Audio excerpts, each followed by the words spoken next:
Hello बच्चों, कैसे हो आप सब लोग। कौटिल्य एकेडमी इंदौर में आप सबका स्वागत है। आज हम हमारा एक जो हमारी कल बात हुई थी कि हम आज टॉपिक स्टार्ट हमारा करेंगे। नेशनल इनकम को लेकर हम बात करने वाले हैं कि नेशनल इनकम हमारा किस तरीके से काम करेगा।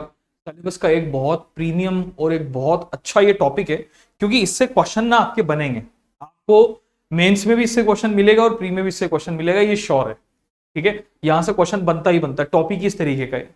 ठीक, तो उस कहानी को शुरू कर रहे हैं। उससे पहले थोड़ी सी चीजों को और जान लेते हैं। आज एक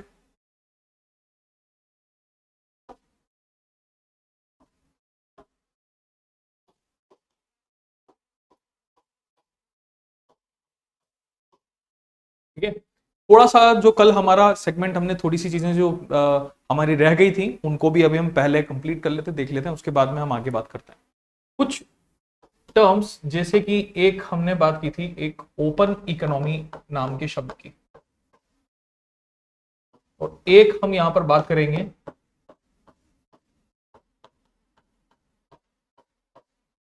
क्लोज्ड इकोनॉमी। ओपन इकोनॉमी और क्लोज्ड इकोनॉमी, ठीक है। मैं आपको इन चीजों को थोड़ा सा पीडीएफ फॉर्मेट में भी आपको बाद में समझाऊंगा, लेकिन जो एक जनरल वे है वो जनरल वे ऐसे ही आपको ज्यादा समझ में आएगा। ठीक है, closed economy, open economy. Open economy का मतलब क्या हो गया, जैसे कि मान लीजिए हिंदी में अगर हम इसको बात करें तो खुली अर्थव्यवस्था में इसको बोलते हैं। Open economy basically says no barrier on trade, no barrier on trade. ठीक है, नो बैरियर ऑन ट्रेड का मतलब हो गया यानी कि व्यापार के ऊपर, ट्रेड के ऊपर आपके पास कोई भी किसी भी तरीके का कंट्री के ऊपर बैरियर नहीं है, कोई भी किसी तरीके के नो रेस्ट्रिक्शंस अगर हम ले रहे हैं। ठीक है, नो रेस्ट्रिक्शंस की अगर हम बात करें यहां पर,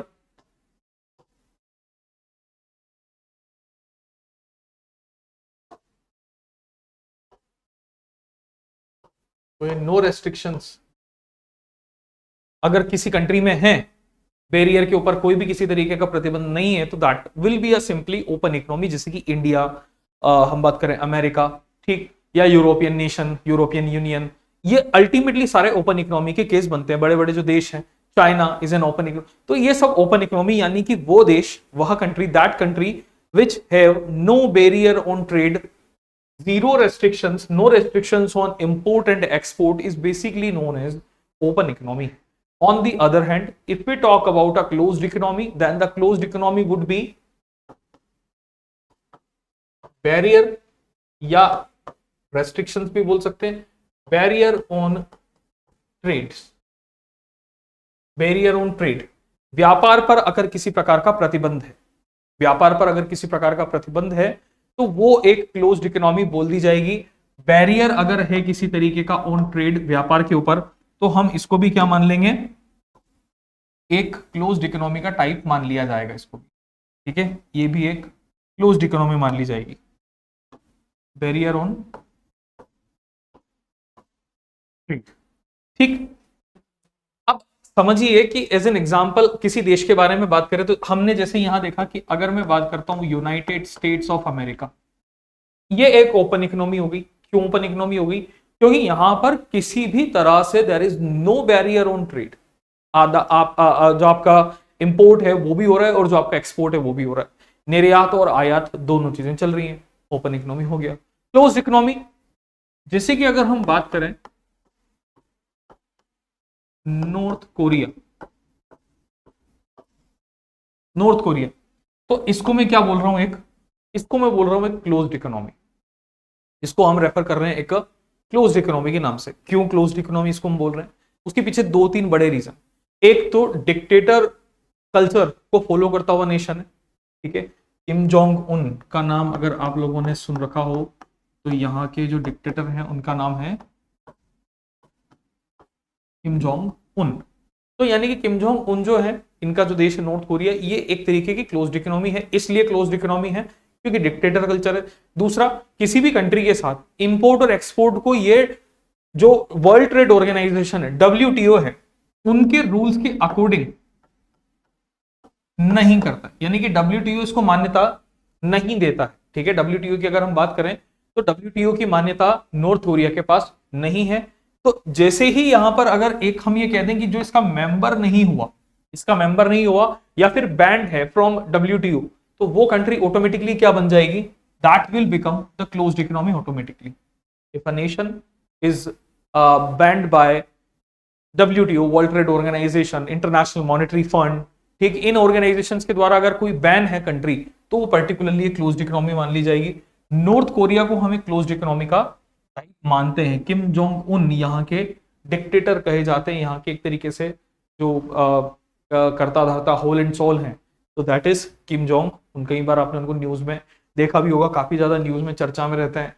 कई बार वहाँ के रूल्स एंड रेगुलेशंस की बात आती है कि जो नॉर्थ कोरिया के रूल्स एंड रेगुलेशन बड़े डिफरेंट है, अलग तरीके का कानून है, अलग तरीके की संसद है, अलग तरीके का कल्चर है। तो ऐसी चीजों की वजह से ये देश एक क्लोज्ड इकोनॉमी के तहत माना जाता है। ये ना सिर्फ नॉर्थ कोरिया, बजाय कि इसके बल्कि बहुत सारे ऐसे अफ्रीकन कंट्रीज भी हैं जिनमें कल्चर इसी तरीके का है। तो वो जो अफ्रीकन नेशंस हैं वो भी एक तरीके की क्लोज्ड इकोनॉमी को फॉलो करते हुए चलते हैं। बट हम इंडिया में ओपन इकोनॉमी की बात करते हैं। अब ओपन इकोनॉमी में जब आप ट्रेड की बात कर रहे हो, नो बैरियर ऑन ट्रेड, व्यापार पर किसी भी तरीके का प्रतिबंध नहीं है, तो यहां पर ट्रेड कौन कौन सा हो सकता है? जो हमारा ट्रेड होगा वो दो चीजों से होगा। कल भी हमारी बात हुई थी, लास्ट लेक्चर में भी हमने बात की थी, या तो ट्रेड चलेगा किनका, गुड्स का, या फिर ट्रेड होगा किनका, सर्विसेज का, ठीक है, या फिर बोथ गुड्स एंड सर्विसेज। तो अल्टीमेटली क्या है कि हर कंट्री सबसे ज्यादा किसको मान्यता देती है, किसे प्रेफरेंस करने की बात करेगी, कि जहां पर हम गुड्स का भी ट्रेड कर पाए और जहां पर हम सर्विसेज को भी ट्रेड कर पाए। तो ट्रेड जो है अगर इन दोनों का चलेगा, गुड्स एंड सर्विसेज का चलेगा, तो that is well and good, that's a very good thing. But हम जहां पर बात कर रहे हैं कि जहां पर हम ओनली गुड्स का ट्रेड कर रहे हैं, तो गुड्स का ट्रेड करेंगे तो ये एक विजिबल ट्रेड की कैटेगरी में जाएगा। विजिबल ट्रेड, विजिबल ट्रेड की कैटेगरी में मतलब दृश्य व्यापार हिंदी में उसको बोलते हैं। विजिबल का मतलब जो हमें दिखाई दे सके, जो हमें दिख सके, जिसको हम देख पाए, वो विजिबल हो जाएगा। तो गुड्स जो होते हैं इनके ट्रेड को हम देख सकते हैं आसानी से, तो जब इनके ट्रेड को हम देख सकते हैं तो that will be simply A visible trade. दूसरी तरफ अगर मैं बात करूं सर्विसेज की, तो क्या हम सर्विसेज को देख पाएंगे? अगर मान लीजिए इफ वी से कि कोई एक हॉस्पिटलिटी सर्विस है, हॉस्पिटलिटी और hospital service they are two different things. If it when we talk about hospitality, तो हम बात करते हैं जैसे होटल्स वगैरह को, हमने कोई बिजनेस शुरू किया वो होटल रिलेटेड। हॉस्पिटल का मतलब हमने अगर कोई किसी तरीके का हेल्थ रिलेटेड बिजनेस शुरू किया, तो दैट इज, यानी कि अल्टीमेटली क्या है कि यहां पर हम गुड का ट्रेड नहीं कर रहे, यहां पर ट्रेड हो रहा है सर्विस का, या फिर किसी तरीके की कोई IT इंडस्ट्री हो गई, ठीक। तो ultimately we are trading the services only. तो when we trade the service, it is basically invisible. तो ये एक इनविजिबल ट्रेड के अंदर जाएगा।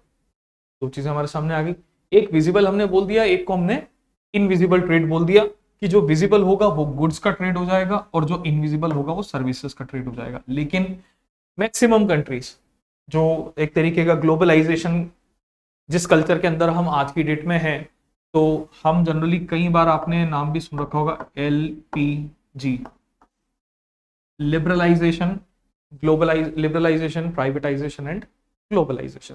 लिबरलाइजेशन का मतलब when the rules and regulations, यही no barrier on trade, ठीक है, that is basically the liberalization. When the country imposes no barrier on trade, they allow for trade of goods and services each and every time. So this is basically the liberalization process. When we talk about privatization system, तो privatization क्या होता है कि अगर companies जो हैं वो generally public sector, या जैसे हम आज की डेट में हम सुनते हैं कि पब्लिक प्राइवेट पार्टनरशिप, तो पब्लिक प्राइवेट पार्टनरशिप को प्रमोट करना, प्राइवेट इंस्टीट्यूशंस को प्रमोट करना, क्यों?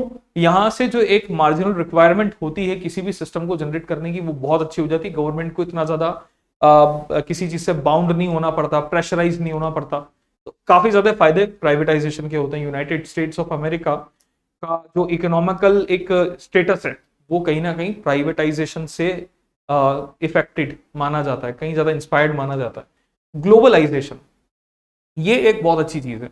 ग्लोबलाइजेशन का मतलब होता है if we are trading the goods and services with different types of countries, this is basically the simple form of globalization. आप अलग अलग देशों के साथ में अलग अलग तरीके से जो व्यापार कर रहे हैं, तो वो आपका ग्लोबलाइजेशन के तहत चला जाएगा, उसको हम ग्लोबलाइजेशन मान लेते हैं। ठीक है, अब यहां पर क्या है कि गुड्स एंड सर्विसेज दोनों चल रहे हैं, this is basically the globalisation. कोई दिक्कत नहीं है, अगर कोई कंट्री अगर किसी चीज से विजिबल ट्रेड भी करना चाह रही है, विजिबल भी कर रही है, तो वो गुड्स में ट्रेड कर रही होगी, और अगर कोई इनविजिबल ट्रेड चल रहा होगा तो वो सर्विसेज में ट्रेड चल रहा होगा। ठीक, इसी ट्रेड को एक तरीके से trade meaning the export and import, export and import, export का मतलब to sell, export that is basically to sell, और import is to purchase, import is to buy, simple is that, बहुत सिंपल सी चीज है। एक्सपोर्ट कर रहे हैं यानी कि कुछ सेल कर रहे हैं, इंपोर्ट कर रहे हैं यानी कि कुछ बाय कर रहे हैं, सिंपल है। अब ऐसे में क्या होता है कि जब आप buying and selling of goods and services को एग्जीक्यूशन देते हैं तो वहां पर बहुत सारी चीजें देखी जाती हैं, जैसे कि आपके पास में इनकम कितना जनरेट हो रहा है। जैसे सपोज करिए मैं किसी कंट्री के साथ इंपोर्ट भी कर रहा हूं और एक्सपोर्ट भी कर रहा हूं। अब मान लीजिए मैंने एक्सपोर्ट उस कंट्री को किया 100 रुपीज का, बट इंपोर्ट वहां से किया 110 का, 110 रुपए का। तो एक्सपोर्ट इनकम मेरा जनरेशन हो रहा है 100 रुपए का, और इंपोर्ट कर रहा हूं तो बाय कर रहा हूं तो उसके लिए मैं पेमेंट कर रहा हूं 110 रुपए, 110। तो अल्टीमेटली जब आप इसका टोटल एवरेज निकालेंगे या रिजल्ट निकालेंगे तो हमारा रिजल्ट किस में आएगा, डेफिसिट में आएगा। डेफिसिट में क्यों आएगा, डेफिसिट में इस वजह से आ गया क्योंकि हमारा इंपोर्ट ज्यादा है। तो यहां पर जो हमारा बैलेंस ऑफ ट्रेड, ये एक टर्म होता है बैलेंस ऑफ ट्रेड, ये बैलेंस ऑफ ट्रेड हमेशा कैसा आएगा, नेगेटिव साइड, हमेशा नेगेटिव मिलेगा। कोई भी कंट्री ये नहीं चाहती कि उनके यहां पर बैलेंस ऑफ ट्रेड जो है वो नेगेटिव, एवरी कंट्री वांट्स कि हमारा बैलेंस ऑफ ट्रेड पॉजिटिव चले। यही सबसे बड़ा मैटर है यहां पर इकोनॉमीज के लिए। कोई भी इकोनॉमी, जैसे अब if you talk about India, India is the 5th largest economy of the world, दुनिया की 5वीं सबसे बड़ी इकोनॉमी अर्थव्यवस्था that is India.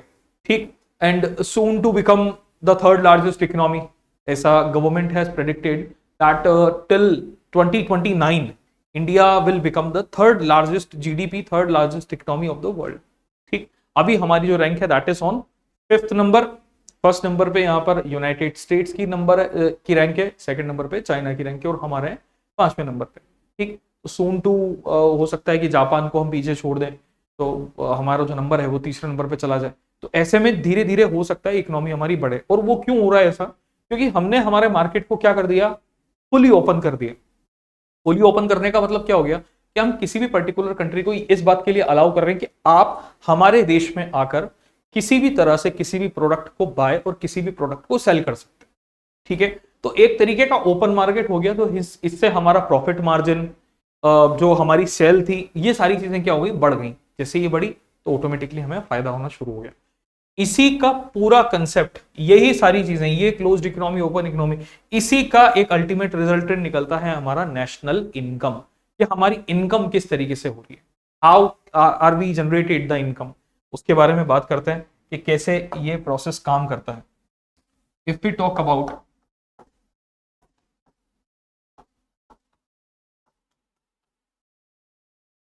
National income, एक बहुत सिंपल सी चीज है, बहुत सिंपल सी चीज है। कल डिमांड और सप्लाई के बारे में हमारी बात हुई थी, एक छोटी सी, सिर्फ बेसिक के डिमांड किसे कहते हैं, सप्लाई किसे कहते हैं, इस पर हमने बात की थी। और डिमांड अल्टीमेटली हो रही है गुड्स एंड सर्विसेज की। तो डिमांड हो रही है तो कहीं ना कहीं उनका प्रोडक्शन भी हो रहा होगा, और प्रोडक्शन हो रहा है दैट मीन्स कि कहीं ना कहीं उन पे एक्सपेंसेस भी हो रहे होंगे, एक्सपेंसेस हो रहे हैं, इनकम जनरेट हो रही है। उसी का पूरा एक मिला जुला पूरा एक मिक्सचर बनता है, that is basically the national income. As an definition अगर मैं बात करूं, एज एन डेफिनेशन अगर मैं बात करूं तो इसको हम क्या बोल सकते हैं, the total money value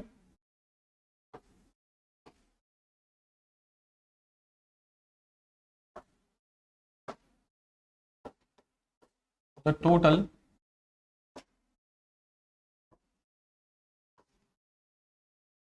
money value of all final goods and services। Produced by a country in a year, produced by a country in a financial year. Simple as that. क्या है कि the total money value of all final goods and services produced by a country in a financial year.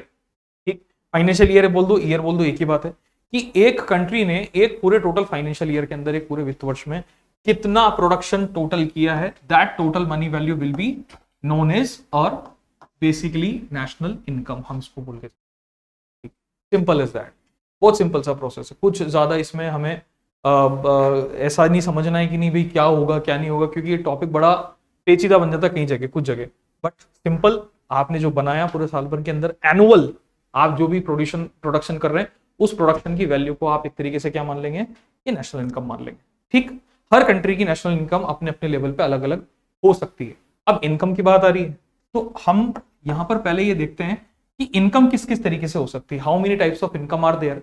ठीक है, what are the basic significances of those income, like if we say rent, that could be income, type of income. Rent एक income हो सकती है, जैसे मान लीजिए अगर कोई किसी जगह रह रहा है, किसी घर में रह रहा है, कोई जमीन है, तो उसके ऊपर अल्टीमेटली अगर कोई पार्ट इनकम बन के निकलेगा तो वो क्या निकलेगा, रेंट। सेकंड,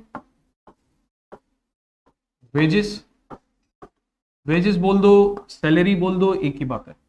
आपने जो भी काम किया, आपने जो भी किसी भी तरीके की लेबरिंग की, चाहे आपने कहीं वर्क किया हो, कुछ भी किया हो, एज एन डेली वेजेस पे, डेली लेवल पे, मंथली लेवल पे, एनुअल लेवल पे, हाफ ईयरली लेवल पे, जिस भी पर्टिकुलर लेवल पे आप इनकम जनरेट करते हैं, उसको अल्टीमेटली हम वेज या सैलरी के फॉर्म में रख सकते हैं। तीसरा, profit. Profit is directly associated with the you can say business, entrepreneurship. If there is a business, there is a profit. ठीक है, if there is a business, there is a profit। अगर किसी भी तरीके का व्यापार है, उस पर आपको एज एन इनकम जो अल्टीमेटली मिल रहा है, वो क्या मिल रहा है, profit you are getting out. Fourth number पे हमारे पास में बात होती है, दैट इज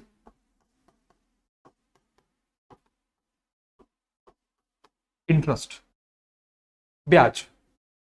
इन्वेस्टमेंट्स आपके जो भी हैं, उन इन्वेस्टमेंट्स के ऊपर आपको क्या मिलेगा, एक तरीके का इंटरेस्ट आपको यहां पर मिल जाएगा, that is in form of a income. तो ये चार ultimately rent, wages, profit and interest, इनको हमने एक तरीके से क्या मान लिया, इनकम मान लिया। इन्हीं से मिलकर, इन्हीं सबसे मिलकर ये क्या बनेगी, हमारी नेशनल इनकम बनेगी। अब अगर हम इस नेशनल इनकम के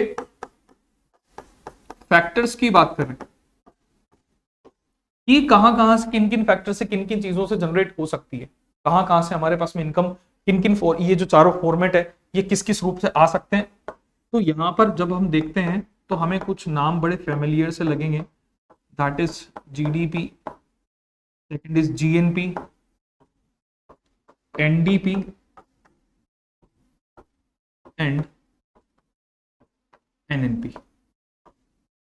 जीडीपी, जीएनपी, एनडीपी और एनएनपी, ये हमारे पास में एक तरीके से फोर टाइप्स, हम इसको कह दें कि इनकम जनरेशन फैक्टर्स जो होते हैं, उनके फोर टाइप्स ही हो सकते हैं, जीडीपी, जीएनपी, एनडीपी और एनएनपी। आपने जीडीपी वर्ड कई बार सुना होगा, और सबसे इंपॉर्टेंट जो फैक्टर बनता है वो यही बनता है।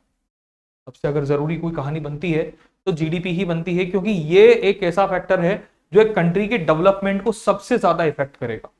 अगर किसी देश का विकास हो रहा है और उस देश में अगर उस की जीडीपी की बात ना की जाए, तो शायद हम डिफाइन ही नहीं कर पाएंगे कि कैसे आप डेवलपमेंट को लेकर चल रहे हैं, कैसे डेवलपमेंट की बात कर रहे हैं। तो if you are talking about the GDP, then there is some things जो कि हमें देखनी है, जैसे कि सबसे पहले तो इसका पूरा नाम, दैट इज बेसिकली ग्रोस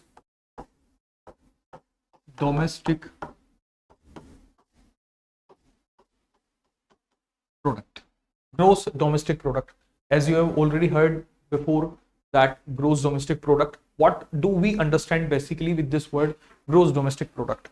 समझिए, gross, gross का मतलब हो गया एक तरीके से टोटल, ठीक है। और डोमेस्टिक प्रोडक्ट का मतलब क्या हो गया, गुड्स एंड सर्विसेज, जो कहां पर है हमारी डोमेस्टिक है, यहां होम प्रोडक्शन जो है। अभी हम इसकी डेफिनेशन पे आएंगे, इसी से डेफिनेशन बनाएंगे। ग्रोस का मतलब हो गया टोटल, और दूसरा हम बात करें डोमेस्टिक प्रोडक्ट का मतलब हो गया गुड्स एंड सर्विसेज। कौन से goods and services, home production वाले goods and services. Home production यानी कि हमारी ही कंट्री में हमने जितने गुड्स एंड सर्विसेज को प्रोडक्शन किया है, जितने गुड्स एंड सर्विसेज बनाए हैं, उनकी जो टोटल वैल्यू होगी, उनकी जो ग्रोस वैल्यू होगी, उस टोटल वैल्यू को हम क्या नाम दे रहे हैं, एक तरीके से जीडीपी नाम दे रहे हैं। ठीक, as an definition we can say, we can write here like the total money value of all final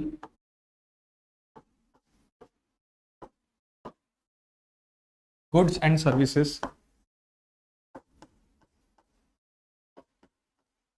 produced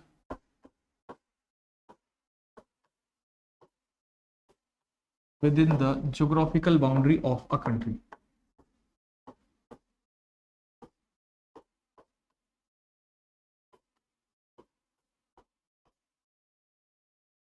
Geographical boundary of a country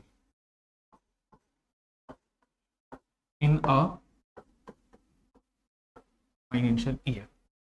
एक सिंपल सी डेफिनेशन हम यहां लिख रहे हैं, the total money value of all final goods and services produced with in the geographical boundary of a country in a financial year. ठीक, जितने भी producers हैं, उन सारे प्रोड्यूसर्स ने मिलकर एक साल के अंदर जितने भी गुड्स एंड सर्विसेज हैं जो कंट्री के अंदर ही प्रोड्यूस हो रहे हैं, कंट्री के अंदर ही बन रहे हैं, उन सबकी जो मनी वैल्यू है, उन सबकी जो टोटल मनी वैल्यू है, उस मनी वैल्यू को हमने क्या नाम दे दिया, उसे हमने नाम दे दिया यहां पर एक तरीके से GDP. That is basically the GDP. अब इफ वी टॉक अबाउट, जैसे हम हमारे ही कंट्री की बात करते हैं, इंडिया की बात करते हैं, तो हम कह रहे हैं कि इंडिया जो रैंक लग रही है हमारी GDP rank, that is on 5th GDP.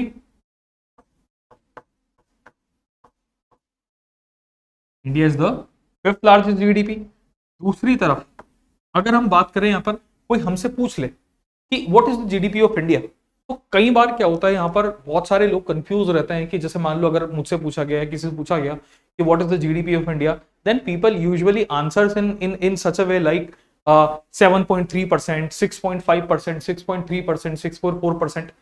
तो अल्टीमेटली जहां आप ये परसेंटेज वैल्यू की बात कर रहे हैं, तो ये परसेंटेज वैल्यू कभी भी जीडीपी को डिफाइन नहीं करेगी। क्यों नहीं करेगी, आप भी ऐसी गलती नहीं करिएगा। हमने यहां पर एक वर्ड लिखा, द टोटल मनी वैल्यू, और अभी हम जो आंसर कर रहे थे, ये सारे आंसर हमारे आ रहे थे परसेंटेज वैल्यू के अंदर। यानी कि मनी वैल्यू और परसेंटेज वैल्यू दोनों में बहुत बड़ा डिफरेंस है। कहीं ना कहीं अगर मैं बोल रहा हूं यहां पर मनी वैल्यू, तो मुझे कोई ना कोई मनी वैल्यू देनी होगी। Just like if I say that the GDP of India is around, हम इसको एक तो या फिर ऐसे समझ लेते हैं 3.75 trillion US dollar, 7.35 trillion US dollar, nearly equal to, ठीक है, nearly equal to the 4 trillion, nearly equal to the 4 trillion, और लगभग लगभग हो जाएगी आने वाले कुछ समय में, कुछ महीनों में हमें हमारी जीडीपी जो है वो 4 ट्रिलियन यूएस डॉलर के आसपास हमें मिल जाएगी। अभी अगर हम देख रहे हैं 3.75 ट्रिलियन डॉलर, ठीक। अच्छा, this is not the concern, concern is the money value. हम यहां परसेंटेज की बात नहीं कर रहे। जब कभी भी आप परसेंटेज की बात करेंगे तो वो आप शो कर रहे हो, यानी कि आपकी जीडीपी ग्रोथ रेट को, जीडीपी ग्रोथ रेट, जो भी जीडीपी ग्रोथ रेट होगी ये हमेशा परसेंटेज फॉर्म में होगी। कई बार इंटरव्यूज के अंदर इस तरीके से कंफ्यूज किया जाता है, कई बार इंटरव्यूज वगैरह में कंफ्यूज किया जाता है, कई बार हम जब आंसर राइटिंग हमारी कर रहे होते हैं तो उस समय भी कई बार हम कंफ्यूज हो जाते हैं कि जीडीपी की जब बात कर रहे होते हैं तो हम परसेंटेज वैल्यू तो मेंशन कर देते हैं, लेकिन हम वहां पर मॉनेटरी वैल्यू मेंशन करना भूल जाते हैं या हम कर नहीं पाते।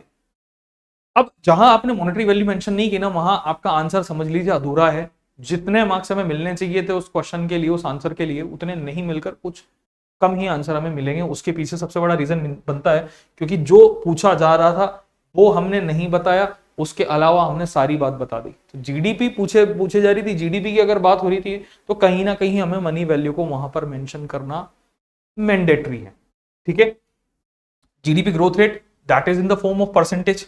अब ये जो हमारे टारगेट्स, हमने इसको लेकर और आगे चलते हैं थोड़ा सा, कि हमारे पास इंडिया की बात कर रहे हैं, हमारे जो जीडीपी को लेकर टारगेट्स हैं वो किस तरीके के हैं। एक टारगेट है हमारे पास में 5 ट्रिलियन का, 5 ट्रिलियन यूएस डॉलर का। ठीक, 5 ट्रिलियन यूएस डॉलर का टारगेट हमारा कब तक के लिए है, 2024 तक के लिए, 2024 तक के लिए। यानी कि नेक्स्ट 1 ईयर में अगर हम नियर अबाउट अगर 5 ट्रिलियन तक अगर पहुंचते तो हम हमारे टारगेट्स को कंप्लीट कर रहे हैं यहाँ पर।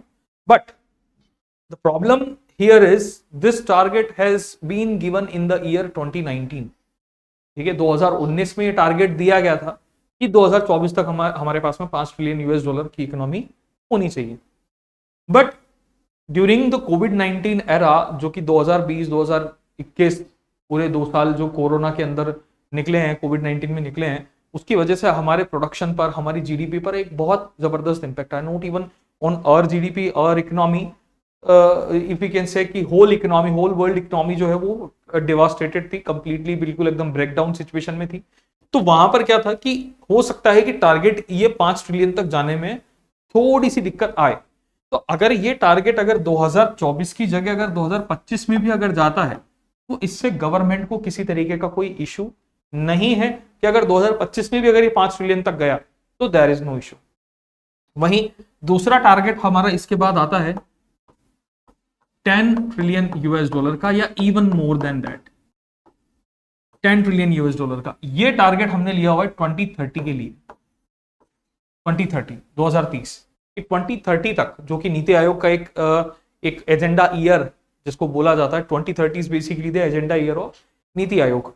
तो NITI Aayog has already said, government has already said कि 2030 till 2030 we have to increase our GDP level to 10 trillion US dollar. ठीक, in that case India can easily be the third largest economy, ऐसा हम बोल सकते हैं कि अगर इवन इससे भी ज्यादा अगर हो गया, 10 ट्रिलियन से भी ज्यादा अगर हमारे पास में आ गया तो हम मान लेंगे कि भाई हमारी जीडीपी और इवन थोड़ा सा अच्छे रेट से इंप्रोवाइज कर रही है। ये ट्रिलियन का मतलब समझिएगा, यहाँ पर ट्रिलियन का मतलब हिंदी में तो हम बोलते हैं इसको लाख करोड़।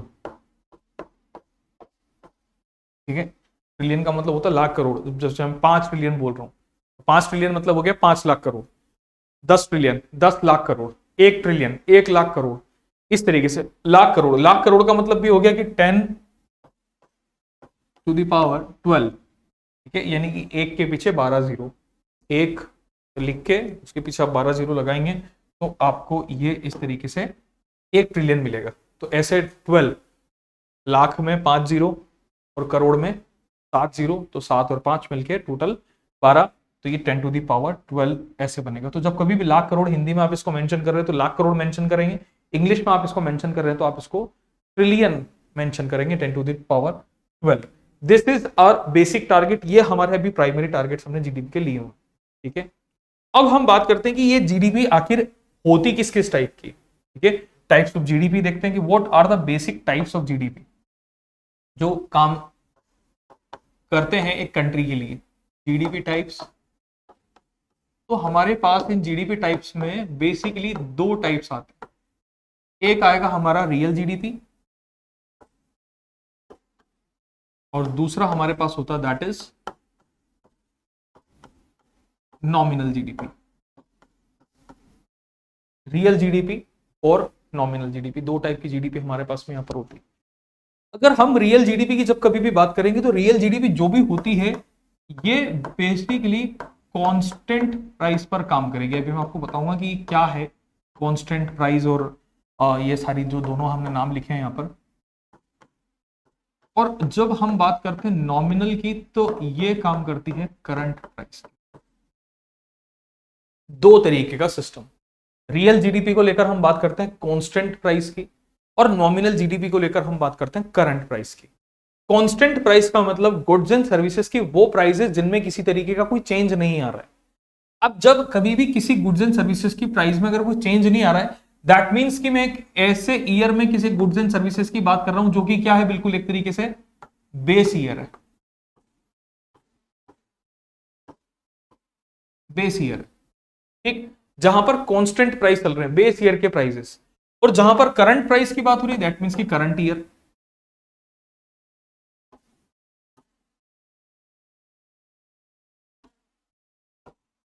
ये करंट ईयर पे आ जाएगा पूरा।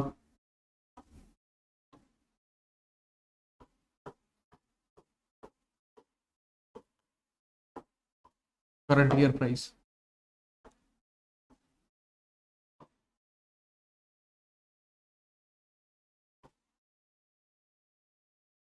ठीक है, को ऐसे हम करंट ईयर पे समझेंगे। अब यहां पर क्या है कि हम जब कभी भी जीडीपी देखते हैं तो हमारी कोशिश ये रहती है कि हम रियल जीडीपी को सबसे पहले लेकर चलें, जो अल्टीमेटली हमारे करंट प्राइस कांस्टेंट प्राइसेस हैं, इन कांस्टेंट प्राइसेस को लेकर चलें। क्यों कांस्टेंट प्राइसेस को लेकर चलें? कि यहां पर क्या है, इन्फ्लेशन इंक्लूड नहीं होता, इन्फ्लेशन एक्सक्लूडेड, ये रियल वैल्यू देगा हमें, इन्फ्लेशन एक्सक्लूडेड। और करंट प्राइसेस में इन्फ्लेशन इंक्लूड होगा। ये आपके प्री लेवल पे कई बार क्वेश्चन पूछा जाता है, स्टेटमेंट होते हैं हमारे पास में, और इनमें से किसी एक जीडीपी को लेकर हमारे पास में स्टेटमेंट्स होंगे, the prices which are based on current level, the prices which are excluded with the inflation. तो इस तरीके के कुछ स्टेटमेंट्स हमें मिलते हैं और पूछा जाता है कि इनमें से कौन सा रियल जीडीपी के मामले में सही नहीं है या सही है, जो भी वॉट एवर इट इज। तो ये कहीं ना कहीं हमें देखने को मिलता है। दो तीन चीजें ध्यान रखिएगा कि जब कभी भी रियल जीडीपी की बात चल रही है तो एक तो कांस्टेंट प्राइसेस होंगे, बेस ईयर पे इसको हम लेकर चल रहे हैं, और तीसरा इन्फ्लेशन यहां पर एक्सक्लूडेड है। इन्फ्लेशन एक्सक्लूड होने का मतलब यह हुआ कि उस ईयर के अंदर उस पर्टिकुलर प्रोडक्ट की प्राइसेस में जो भी चेंजेस आए हैं, जो भी बढ़ोतरी हुई है, जो भी उसके अंदर किसी भी तरीके की वैल्यू बढ़ी है, अगर उस वैल्यू को उसमें इंक्लूड नहीं किया जाएगा, बेस ईयर को मान के यहां पर उस चीज को आगे बढ़ाया जाएगा। जैसे कि सपोज करें, अगर मैं कहता हूं कि 2022 में कोई प्रोडक्ट है, ये 10 रुपए का है, और 2023 में ये प्रोडक्ट बढ़कर अगर मान लीजिए 20 रुपए का हो जाता है, 20 रुपए का हो जाता है। अब अगर मैं कंपैरिजन करूंगा अगले साल यानी कि 2024 में, तो मेरे पास दो रास्ते हैं। या तो मैं क्या करूंगा, मैं करंट प्राइस को लेकर चलूंगा कि 2023 की वर्तमान अभी करंट प्राइस चल रही है 20, या फिर एक बेस ईयर प्राइस को लेकर हम चलेंगे कि 2022 में उस पर्टिकुलर प्रोडक्ट की प्राइस थी 10 रुपए, उसके साथ इसको कंपेयर किया जाए। 10 रुपए पर्टिकुलर किसी प्रोडक्ट की प्राइस है, मैंने अगर 50 यूनिट परचेस करने हैं 10 रुपए की रेट से, तो मुझे कितने रुपए देना पड़ेगा यहां पर, 500। वहीं अगर हम बात करें कि जब 20 रुपए प्राइस है और तब भी यूनिट हमारी जो है, यूनिट जो है वो 50 यूनिट है एंड प्राइस इज 20, तो ये हो जाएगा 1000 रुपए। यानी कि जो प्रोडक्ट पिछले बार मुझे 500, पिछले साल मुझे 500 रुपए में मिला, वो प्रोडक्ट इस साल मुझे कितने में मिलेगा, 1000 रुपए में मिलेगा। अब ये जो करंट प्राइस आया आपका, ये करंट प्राइस क्या हो गया, ये आपका नॉमिनल जीडीपी हो गया। इसको हमने क्या बोल दिया, नॉमिनल जीडीपी। और ये जो बेस प्राइस आया, कांस्टेंट प्राइस, इस कांस्टेंट प्राइस को हमने क्या नाम दे दिया, एक तरीके से इसको हम नाम दे रहे हैं यहां पे रियल जीडीपी। अब इसी में एक टर्म नया निकाल कर लेकर आते हैं, that is GDP deflator. GDP deflator, GDP deflator, और इसमें एक फॉर्मूला कुछ इस तरीके से हम मेंशन करते हैं, जीडीपी डिवाइडेड बाय जीडीपी। अब ये जीडीपी हमारी रियल जीडीपी और ये जीडीपी हमारी नॉमिनल जीडीपी, ठीक है, रियल डिवाइडेड बाय नॉमिनल। इस तरीके से GDP divided by GDP, real GDP divided by nominal GDP, जो भी आएगा उसको हमने क्या मान लिया, एक तरीके से जीडीपी डिफ्लेटर। अब ये कुछ भी हो सकता है, जैसे इन रेट्स को लेकर ही हम ले लें कि 500 divided by 1000, that is the nominal GDP, और परसेंटेज में मैं निकालना चाहता हूं, मल्टीप्लाई कर देता हूं इसको 100 के साथ में, तो ये हमारे पास में कितना आ जाएगा,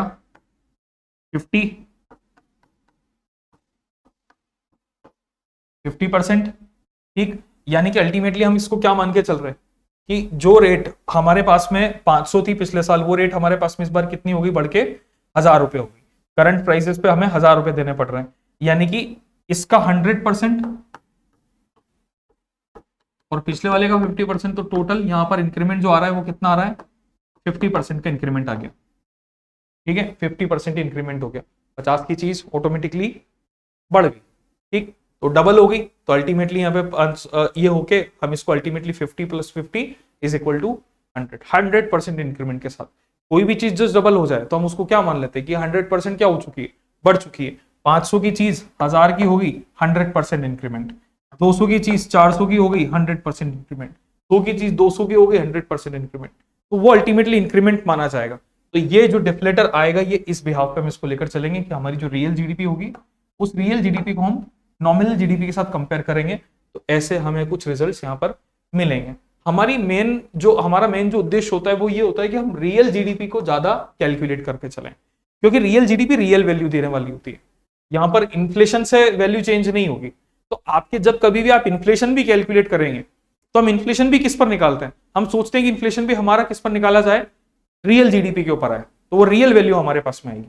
ठीक, अब ये तो एक टर्म हो गया GDP GDP.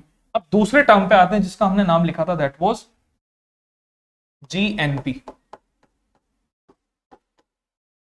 That is GNP. अच्छा, इसमें एक चीज और ध्यान रखिएगा कि जैसे मान लीजिए अगर मैं इसको ऐसे लिख देता हूं, GDP is equal to total consumption plus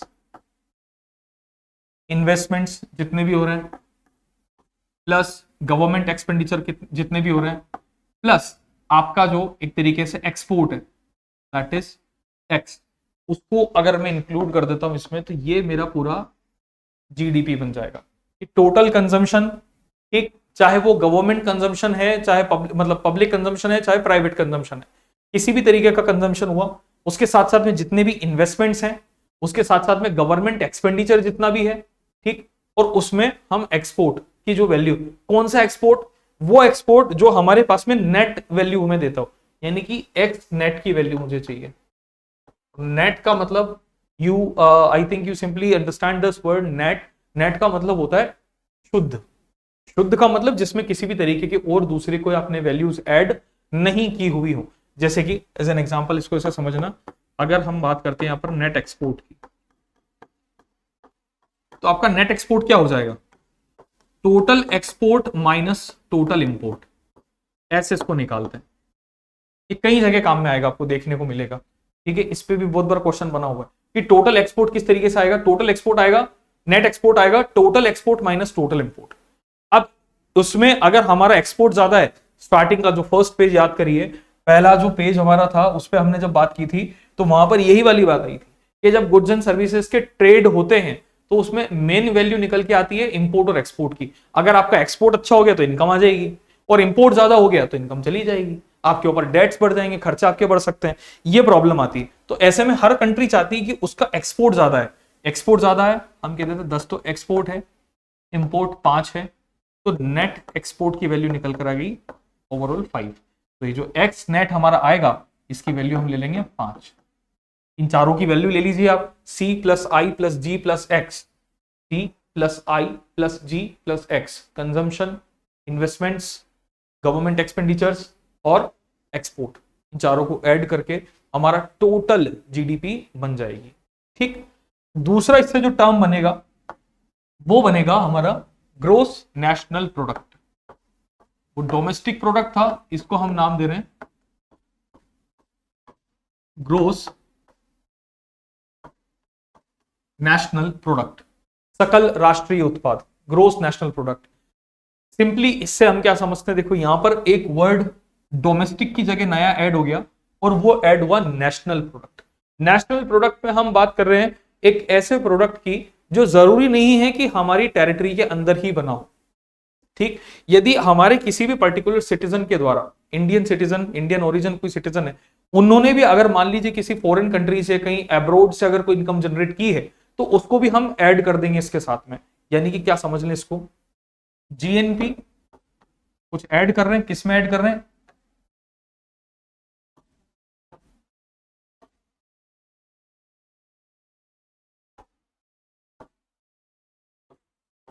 GNP is equal to GDP plus NFIA तो ऐसे पढ़ते हैं GNP is equal to GDP plus NFIA. What is basically the NFIA?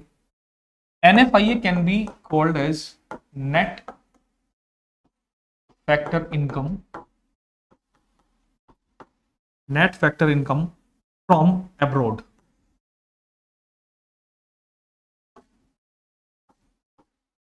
Net factor income from अब्रूड. ठीक है, इसको हम बोलते हैं NFIA. अब ये इनकम कैसे आएगी हमारे पास में, इसको समझते हैं कि ये X और M क्या है. इसको भी लिख लेते हैं X, हमारी ये भी बात हुई है. X इज एक्सपोर्ट और M इज इनपुट. दो नाम आ गए, एक्सपोर्ट और input.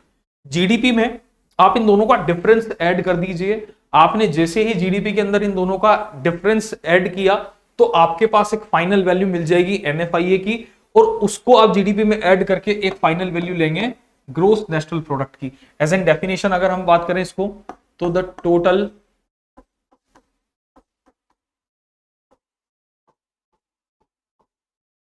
Money value of all final goods and services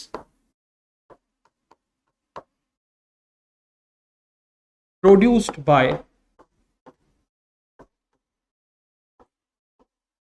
the citizens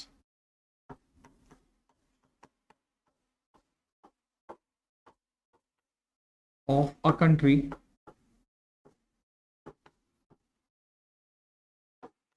in a financial year.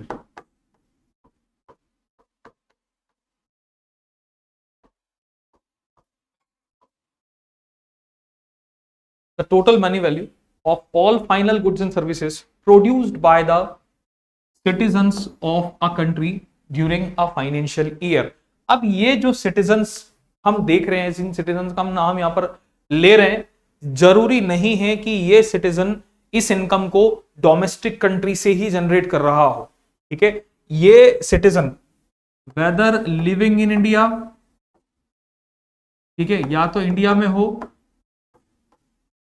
या अब्रॉड में हो, अगर कहीं से भी अगर हमारे पास में इनकम आ रही है, ठीक है, तो वो सिटीजन ऑफ कंट्री कहीं से भी इनकम जनरेट कर रहे हैं, तो वो अल्टीमेटली क्या हो जाएगा हमारा जीएनपी. उसको हमने जीएनपी नाम दे दिया. इंडिया और अब्रॉड कहीं से भी. हमने जीएनपी में क्या बात की थी, हमने जीएनपी में बात की थी कि production of goods and services in the territory of a country. But यहां पर टेरिटरी जो वर्ड था, इंडियन जो बाउंड्री वर्ड था, इंडियन जो एक हमारा सर्कल जो वर्ड था, उसको हमने यहां से हटा दिया. उसकी जगह हमने क्या लिख दिया, citizen of a country in a financial year. वहां पर था बाउंड्री मेंशन किया था, वो शब्द यहां से हटा दिए. और अब वो चाहे इनकम इंडिया से जनरेट करे, चाहे बाहर से जनरेट करे, कहीं से भी जनरेट करे, इनकम अगर आ रही है हमारे पास में, तो उसको हम जीडीपी में ऐड कर देंगे, तो ऑटोमेटिकली क्या बन जाएगा, जीएनपी बन जाएगा. लेकिन एक बात इसमें समझिएगा, अगर मान लीजिए किसी कंट्री के, वही जो अभी थोड़ी देर पहले हमने एग्जांपल लिया, अगर किसी कंट्री का एक्सपोर्ट 10 है लेकिन इंपोर्ट बढ़ के 20 हो जाए, इंपोर्ट बढ़ के 20 हो जाए, जैसे कि इंडिया के साथ है, हम लोगों के साथ क्या है हमारी कंट्री में, या अगर हम कहते हैं कि जो डेवलपिंग नेशंस है वर्ल्ड में, जैसे इंडिया और हमारे जैसे दूसरे देश हैं, तो इन सब के साथ में पॉपुलेशन का एक बहुत बड़ा ब्लास्टिंग एक फिनोमेना काम करता है कि ज्यादा जनसंख्या है. ज्यादा जनसंख्या है तो ऑटोमेटिकली सीधी सी बात है कि आपको गुड्स एंड सर्विसेज की रिक्वायरमेंट ज्यादा होगी. जब गुड्स एंड सर्विसेज की रिक्वायरमेंट ज्यादा होगी, कंजम्पशन ज्यादा होगा, तो ऑटोमेटिकली हो सकता है कि हमें गुड्स एंड सर्विसेज वो परचेज भी करने पड़ रहे हो, कहीं से खरीदने भी पड़ रहे हो. तो ऐसे में यदि मैं ये कह दूं कि एक्सपोर्ट तो मेरा 10 हो रहा है लेकिन इंपोर्ट मेरा 20 हो रहा है, यानी कि 10 रुपए मेरी जेब से और इवन खर्चा इसमें जा रहा है, तो ये वैल्यू मुझे किस में मिलेगी, माइनस में मिलेगी. अब इसमें जीडीपी हमारी थी 50 और एनएफआईए हमारा आया -10, तो 50 प्लस -10 तो ब्रैकेट में लिख रहे हैं, ब्रैकेट से बाहर लाएंगे तो ये ऑटोमेटिकली वैल्यू माइनस की वैल्यू हो जाएगी. -10 इज इक्वल टू, तो 50 -10 इज इक्वल टू 40. तो आपसे अगर इन जनरल अगर ये पूछा जा रहा है कि क्या जीएनपी की वैल्यू जीडीपी की वैल्यू से कम हो सकती है in in any case, in certain case, तो बिल्कुल हम कह सकते हैं कि बिल्कुल हो सकती है। कब हो सकती है? वो तब हो सकती है कि यदि NFIA नेगेटिव आ जाए। अगर NFIA की वैल्यू अगर नेगेटिव मिल जाए तो ऑटोमेटिकली आपकी जीडीपी की वैल्यू, जीएनपी की वैल्यू जीडीपी से कम हो जाएगी। दैट इज द रीजन कि every nation basically focuses on GDP. हर देश सिर्फ जीडीपी पे फोकस करता है, जीएनपी पे फोकस इतना नहीं रहेगा, क्योंकि जीएनपी तो कम भी हो सकता है। अगर आपके एक्सपेंसेस बढ़ गए, आपके इंपोर्ट्स बढ़ गए, तो वो तो सीधी सी बात है, वो दिक्कत भी हो सकती है, वहां पे आपका जीएनपी दिक्कत कर देगा वहां पे। इसलिए आप इंक्रीज कीजिएगा ग्रोस डोमेस्टिक प्रोडक्ट को। कैसे? अगर मान लीजिए मुझे 40 की जगह अगर मैं कह देता हूं मुझे वो चाहिए 60, इफ आई से if I want the GDP GNP 60, तो उसके लिए मुझे क्या करना पड़ेगा? जो 50 है, इस 50 को बनाना पड़ेगा 70, तो 70 प्लस -10, 70 -10, और ये आ गया हमारे पास में 60। यानी कि जीएनपी को 60 बनाने के लिए मुझे जीडीपी को 70 करना पड़ा, तब जाकर मिला। इसलिए बार बार हमारे यहाँ पर एक सेंटेंस काफी ज्यादा प्रचलित है, कुछ चीजें हमारे यहाँ पर काफी ज्यादा चल रही हैं 2014 के बाद में, जो गवर्नमेंट रिफॉर्म्स हुए, जो गवर्नमेंटल चेंजेस हुए इंडिया में, पॉलिटिकल चेंजेस, उन पॉलिटिकल चेंजेस में भारतीय जनता पार्टी ने जो भी सरकार बनाई, नरेंद्र मोदी प्रधानमंत्री हमारे देश के बने, तो प्रधानमंत्री श्री नरेंद्र मोदी ने क्या कहा? उनके जो कुछ सेंटेंसेस थे डेवलपमेंट को लेकर, इकोनॉमिकल डेवलपमेंट को लेकर, वो क्या थे? कि आत्मनिर्भर भारत होना चाहिए। आत्मनिर्भर भारत का मतलब क्या हो गया? कि अल्टीमेटली सेल्फ रिलायंस ही हमारे पास में रहनी चाहिए। सेल्फ रिलायंस कैसे बन सकते हैं? आपने ही प्रोडक्ट बनाया, आप किसी दूसरे के ऊपर डिपेंडेंट नहीं रहे, आपने प्रोडक्ट बनाया, आपने कंज्यूम कर लिया, that is the self reliance concept, आत्मनिर्भर कंसेप्ट। हमने किसी दूसरे के ऊपर, हमारी डिपेंडेंसी नहीं है किसी भी सिस्टम को लेकर। दूसरा, मेक इन इंडिया, कि कोई भी पर्टिकुलरली, ये तो हमारे बनाने की बात रही, एक दूसरी चीज चलती make in India. Make in India में हम क्या करते हैं? मेक इन इंडिया में हम कहते हैं कि हम किसी फॉरेन कंट्री को इन्वाइट करते हैं हमारी कंट्री में, कि आप हमारे यहां पर आइए, एक प्लांट हमारे यहां पर, प्रोडक्शन प्लांट हमारे यहां पर सेट करिए, और उस प्रोडक्शन प्लांट के अंदर हम जो भी हमारा प्रोडक्शन होगा उसको हम स्टार्ट कर सकते हैं। उससे फायदा हमें क्या? कि वो प्रोडक्ट हमारे यहीं पे बनेगा। जब वो प्रोडक्ट हमारे यहाँ बनेगा, हमारी बाउंड्री में बनेगा, तो वो हमारी जीडीपी में ऐड होगा, ना कि जीएनपी में ऐड होगा। तो ये एक बहुत बड़ा फैक्टर बन जाता है, एक बहुत बड़ा फायदा बन जाता है। वो आत्मनिर्भर भारत, मेक इन इंडिया, वो इस चीज को इंक्रीज करेगा, ये जीडीपी से बढ़ेगी। That is the only reason कि लगातार इंडिया की जो जीडीपी है 2014 के बाद में बहुत तेजी से बढ़ी, और आज हम जो देख रहे हैं कि that is 3.75 trillion US dollar तक हम जा चुके हैं, 5 ट्रिलियन यूएस डॉलर तक हम जाने वाले हैं। लेकिन हाँ, इसके साथ साथ में एक बहुत बड़ा इशू ये है कि जो कंजम्पशन एक्सपेंडिचर होते हैं वो भी बढ़ते हैं। कंजम्पशन एक्सपेंडिचर का मतलब क्या होता है? कंजम्पशन का मतलब हम समझते हैं कि हमने जो भी कंज्यूम किया, और एक्सपेंडिचर का मतलब होता है जो भी खर्चा।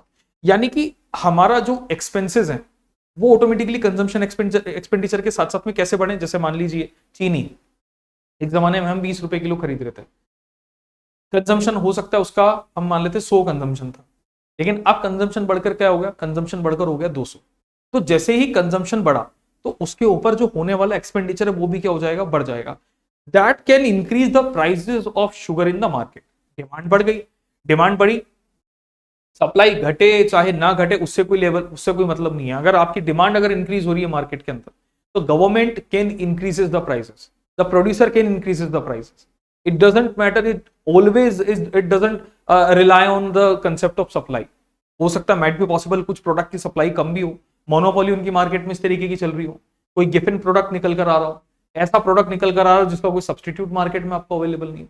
जस्ट लाइक इफ से आईफोन, मोबाइल फोन की अगर हम बात करें, आईफोन, आईओएस पे काम करने वाली वर्ल्ड में सिंगल कंपनी, एकमात्र कंपनी, तो वो किसी भी तरीके का आईफोन अगर रिलीज करेंगे मार्केट में, तो they are ranging it between 1 lakh and above, 1 lakh के ऊपर वो इसको रिलीज कर रहे हैं, और इस तरीके से। वहीं अगर मान लीजिए अगर किसी एंड्रॉइड पर्टिकुलर फोन की बात की जाए, तो आईओएस एंड्रॉइड पे काम करने वाली बहुत सारी कंपनीज है, तो बहुत सारी कंपनीज है, तो आपका कंपटीशन बहुत ज्यादा बढ़ गया। तो बहुत ज्यादा कंपटीशन बढ़ने से प्राइस लेवल कभी भी इतना ज्यादा हाइक नहीं जाएगा। तो ऐसे में कंजम्पशन एक्सपेंडिचर कब बढ़ेगा?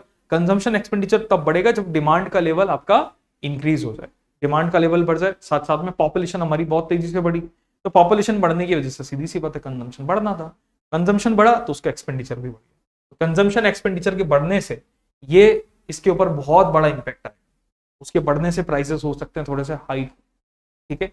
इसलिए अभी हम कहते हैं कि नहीं महंगाई, इन जनरल हमारे कहने में आ जाता है कि नहीं महंगाई क्यों है, कैसे है। ये एक इकोनॉमिकल फिनोमिना है, ये सोशल फिनोमिना, पॉलिटिकल फिनोमिना, ये एक बहुत अलग चीज है। बट दिस इज पर्टिकुलरली अगर हम सिंगल हैंडेडली इसकी बात करें तो ये एक इकोनॉमिकल फिनोमिना माना जाता है कि प्राइसेस का इस तरीके से इंक्रीज होना।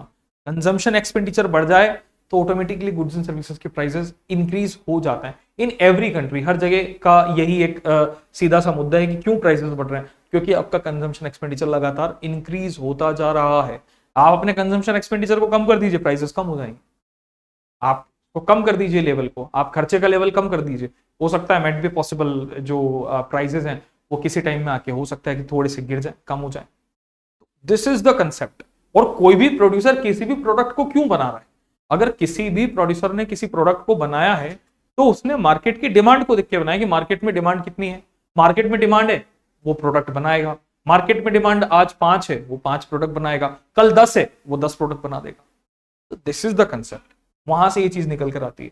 तीसरी हमारी बात इस पर आनी थी, तीसरा जो हमारा टर्म था जीएनपी, हमने की जीडीपी प्लस एनएफआई है, यहां से हमारे पास में जीएनपी आ गया। तीसरा जो हमारे पास में टर्म आ रहा था वो तीसरा टर्म था एनडीपी। एनडीपी का मतलब नेट डोमेस्टिक प्रोडक्ट। पहले हमने ग्रोस डोमेस्टिक प्रोडक्ट देखा, अभी हम बात कर रहे हैं नेट डोमेस्टिक प्रोडक्ट की, ठीक है। शुद्ध घरेलू उत्पाद, नेट डोमेस्टिक प्रोडक्ट, सिंपल इसको समझ लेते हैं। एनडीपी फॉर्मूला से समझ में आ जाएगा, NDP is equal to GDP minus depreciation, GDP minus depreciation. और एक टर्म इसी के जैसा that is NNP, net national product, इसका फॉर्मूला हमारे पास बन गया NNP minus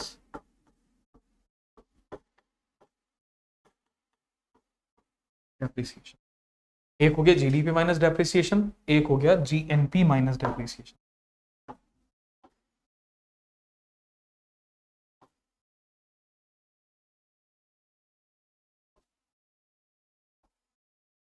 GNP minus GDP minus depreciation और जीएनपी माइनस डेप्रिसिएशन। डेप्रिसिएशन का मतलब क्या होता है, simple is that value decrement, value decrement along with time. If the value of any product decreases along with time, whether we can say the value is decreasing because of the use, the value is decreasing because of the weather, the value is decreasing because of the demand, किसी भी particular reason की वजह से अगर किसी particular product की value decrease होती है अपनी एग्जिस्टिंग वैल्यू से, तो उसको एक तरीके से बोल दिया जाता है डेप्रिसिएशन।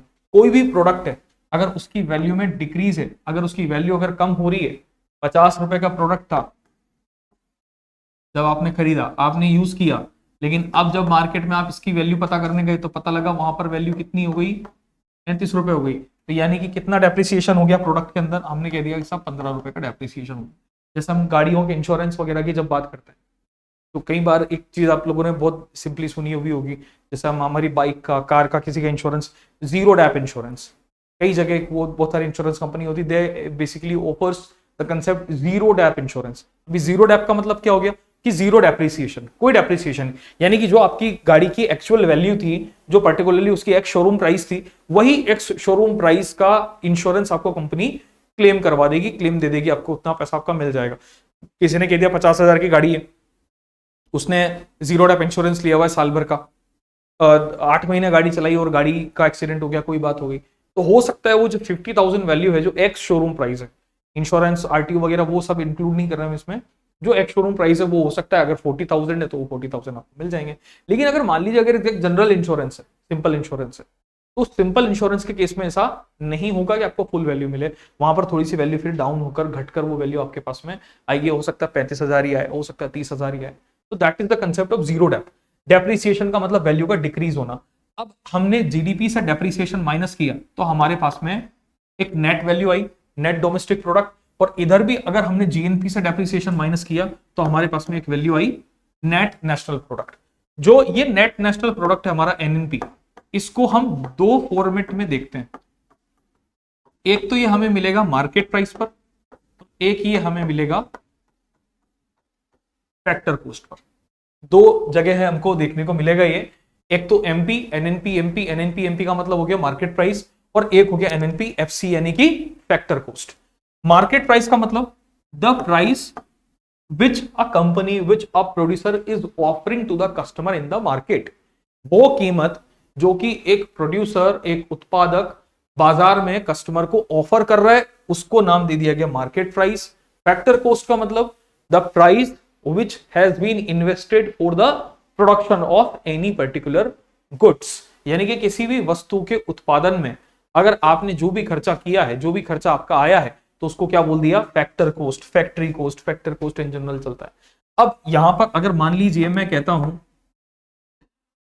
किसी भी प्रोडक्ट का फैक्टर कॉस्ट कैसे हमारे पास में आएगा, किसी भी प्रोडक्ट का फैक्टर कॉस्ट निकालने के लिए हम कुछ इस तरीके से उसका फैक्टर कॉस्ट निकालेंगे कि NNP MP minus indirect taxes plus subsidy. ठीक है, सब्सिडी क्या चीज होती है? Subsidy is basically a thing which is government provide to the public, to the citizen of a country as a relief in high prices. किसी भी product की price अगर ज्यादा है तो उस प्रोडक्ट की प्राइस को अगर जनता तक अगर वो प्रोडक्ट जाएगा तो बड़े महंगे में जाएगा, हो सकता है लोगों को काफी दिक्कत आए। तो उसमें जैसे गैस सिलेंडर की हम बात करते हैं, गैस सिलेंडर पे गवर्नमेंट इज प्रोवाइडिंग सब्सिडीज, तो प्राइस ज्यादा है, सरकार चाहती है कि ये प्राइसेस जनता के पास में इतनी नहीं है, तो सरकार उस केस में क्या कर सकती है, सब्सिडी दे सकती है। कि हो सकता है सरकार ने इसके ऊपर सब्सिडी 200 से बढ़ाकर हमने 300 रुपए सब्सिडी कर दी। यानी कि कहने में क्या आ गया कि 1100 रुपए का अगर सिलेंडर है, गैस सिलेंडर, तो वो हो सकता है 300 रुपए की सब्सिडी के मिलने पे जो गरीब तबके का जो एक परिवार है उसके पास में 800 रुपए में वो सिलेंडर, तो that is the particularly subsidy. यानी कि ये एक तरीके का सरकार का खर्चा है, सरकार अल्टीमेटली अपनी जेब से ये पैसा देगी। सिलेंडर तो अभी भी 1100 का ही है, लेकिन उन्होंने हमसे कितने लिए, 800, और अपनी जेब से कितने मिला दिए, 300, in the name of subsidy, और वो टोटल वैल्यू बन गई 1100। तो सब्सिडी अल्टीमेटली गवर्नमेंट के द्वारा दिया गया खर्चा किसी भी प्रोडक्ट पर। अब इसमें अगर मुझे फैक्टर कॉस्ट निकलेगी तो कैसे, किसी प्रोडक्ट की मार्केट प्राइस हम देख लेते हैं कि मार्केट प्राइस है 5 रुपए या 50 रुपए। इनडायरेक्ट टैक्सेस उसके ऊपर हम कह देते हैं कि इसके ऊपर किसी तरीके का इनडायरेक्ट टैक्स, और इनडायरेक्ट टैक्स हमारा कौन सा होता है, that is basically the GST, goods and service tax, इसको हम बोल के चलते हैं। तो ये इनडायरेक्ट टैक्स हमारा जीएसटी। अब मैं कह रहा हूं कि 5 रुपए मेरा इसके ऊपर जीएसटी भी चला गया, प्लस हम कह रहे हैं कि ये प्रोडक्ट 50 का मार्केट में बिक रहा है, लेकिन एक्चुअली इस प्रोडक्ट पर गवर्नमेंट ने सब्सिडी दी थी। ठीक, कितने रुपए की सब्सिडी दी, हम कहते थे कि साहब सरकार ने इसके ऊपर 20 रुपए की सब्सिडी दी थी, जब जाकर ये प्रोडक्ट मार्केट में 50 पे आया था। अच्छा ठीक है, तो टोटल वैल्यू कितनी आ गई, 50 plus 20 is equal to 70, 70 minus 5 that is 65। तो जो प्रोडक्ट 65 रुपीज में बना वो मार्केट में कितने रुपए में सेल हुआ, 50 रुपीज के अंदर सेल हुआ। जो प्रोडक्ट 65 का बना, जिसकी प्रोडक्शन वैल्यू ही 65 है, वो मार्केट में कितने रुपए में सेल हो गया, 50 रुपए में सेल हो गया। अब ऐसे में आप ये समझिए कि 50 रुपए में क्यों सेल हो गया, क्योंकि यहां पर सब्सिडी सरकार ने 20 रुपए की दे दी, इसलिए वो 65 में सेल हो गया।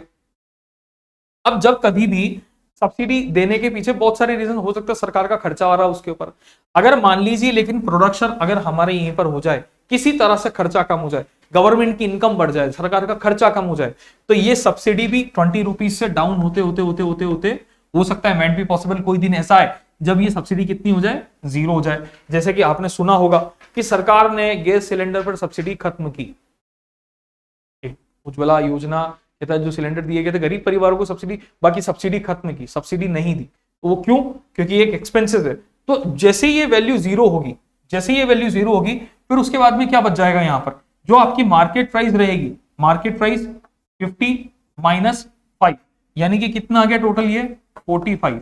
यानी कि जो प्रोडक्ट 45 रुपए में मार्केट में बनेगा, वो प्रोडक्ट आप कितने रुपए में बिक जाएगा, 50 रुपए में बिक जाएगा, ठीक, या इससे ऊपर वाली वैल्यू पे बिक जाएगा। प्रॉफिट इसमें ऑलरेडी हमने इंक्लूड कर लिया, इसके अंदर हम प्रॉफिट और ऐड कर लेंगे। ये 50 का वैल्यू की जगह हम इसको 55 वैल्यू मान लो, 60 वैल्यू मान लो, ठीक। तो बचा कुचा जो कुछ रहेगा वो अल्टीमेटली क्या हो जाएगा, हमारा प्रॉफिट हो जाएगा, प्रोड्यूसर का प्रॉफिट हो जाएगा, ठीक, जो भी बिचौलिए हैं उनका प्रॉफिट हो जाएगा। तो अल्टीमेटली क्या है, जिस प्राइस पे प्रोडक्ट बना है वो प्राइस हमारी सबसे इंपॉर्टेंट मानी जाती है, और इसीलिए इस मैन्युफैक्चरिंग कॉस्ट को, इस एनएनपीएफसी को हम क्या बोलकर चलते हैं, that is basically known as NI या फिर नेशनल इनकम। ये एक कंसेप्ट आपको ध्यान रखना है, नेशनल इनकम, इसी को हम बोल के चलते हैं that NI is the national income, NNPFC is the national income. अगर हमसे एक क्वेश्चन बन जाए कि इन सभी में से किसे नेशनल इनकम माना जाएगा, किसे नेशनल इनकम कहते हैं, और ऑप्शंस आपको मिले जीडीपी, जीएनपी, एनडीपी, एनएनपी, एनएनपीएफसी और एनएनपीएमपी, तो फाइनल आंसर वुड बी एनएनपीएफसी। तो ये हमारा नेशनल इनकम हो गया। और इस नेशनल इनकम को जनरेट करने के लिए बेसिकली देयर आर 3, हम जो मेथड्स हैं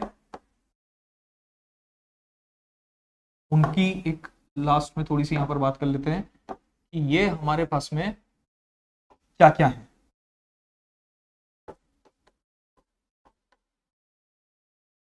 मेथड्स ऑफ नेशनल इनकम, तो there are 3 things, production method,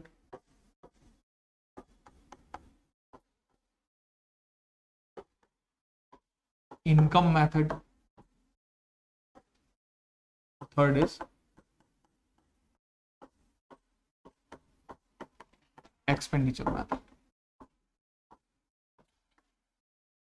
ठीक है, ये हमारे पास में 3 मेथड्स होते हैं नेशनल इनकम की जब हम बात करते हैं, प्रोडक्शन मेथड, इनकम मेथड और एक्सपेंडिचर मेथड। ठीक, प्रोडक्शन मेथड बोल दीजिए या फिर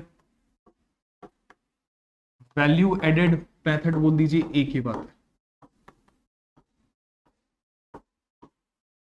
सिंपल, समझ में आ रहा है नाम से ही। प्रोडक्शन यानी कि गुड्स एंड सर्विसेज का जितना ज्यादा प्रोडक्शन करते जाओगे उतनी ज्यादा इनकम बढ़ती चली जाएगी, सिंपल। गुड्स एंड सर्विसेज का जितना प्रोडक्शन बढ़ेगा, कंजम्पशन एक्सपेंडिचर जितना बढ़ेगा, इन्वेस्टमेंट्स जितने बढ़ेंगे, गवर्नमेंट एक्सपेंडिचर जितना बढ़ेगा, उतनी ज्यादा इनकम भी बढ़ती चली जाएगी।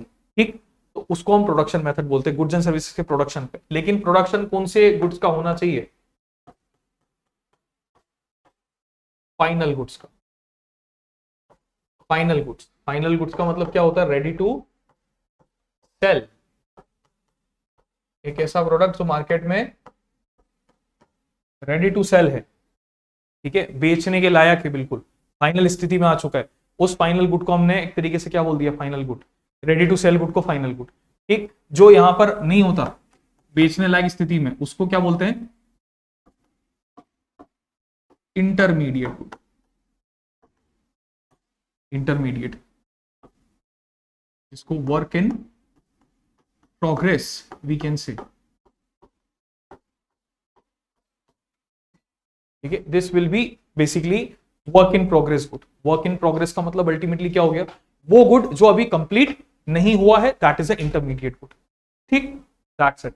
ये हम आज सिर्फ इसकी बात कर रहे हैं, प्रोडक्शन मेथड, इनकम मेथड और expenditure method. We will learn about it tomorrow कि ये दोनों मेथड क्या होते हैं। आपको उसको एक बार पूरा देखना है, समझना है, जानना है कि भाई ये क्या है, कैसे काम कर रहा है, और इस पर जो क्वेश्चंस बनेंगे उन क्वेश्चंस को भी हम धीरे धीरे करना स्टार्ट कर देंगे जब हमारा चैप्टर कंप्लीट हो जाएगा उसके बाद। ठीक है, तब तक के लिए अपना ध्यान रखिएगा, धन्यवाद।